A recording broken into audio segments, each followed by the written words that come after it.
नमस्कार मंडळींनो, आज मी तुम्हाला कोकणातील एका अशा ठिकाणी घेऊन आली आहे जिथे निसर्ग आणि अध्यात्म यांचा एक सुंदर संगम पाहायला मिळतो.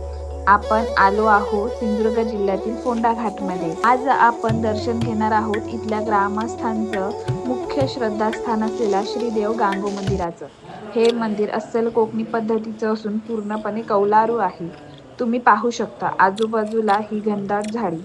शहराच्या गोंगाटापासून दूर इथे आल्यावर मनाला एक वेगळी शांतता आणि सकारात्मक ऊर्जा मिळते. मंदिराचं खास वैशिष्ट्य म्हणजे इथे पाषाणावर कोरलेल्या अत्यंत जुन्या आणि सुंदर मूर्ती आहेत. मंदिराच्या अगदी समोरच हा पाण्याचा साठा आहे, ज्याला आपण कुंड म्हणू शकतो. इथे तुम्ही छोटे मोठे मासे खेळताना पाहू शकता.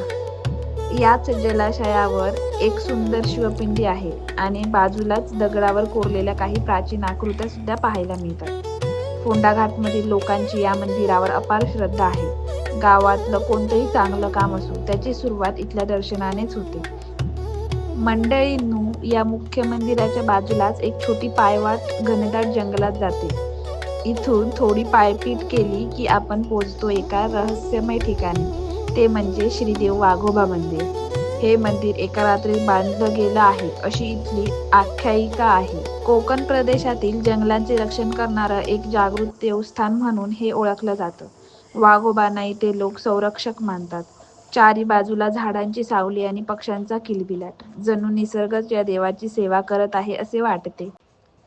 तर मंडळींनो, असा हा फोंडा घाटचा नैसर्गिक आणि सांस्कृतिक वारसा तुम्हाला कसा वाटला? वेळ मिळाला तर नक्की या निसर्गरम्य मंदिराला भेट द्या.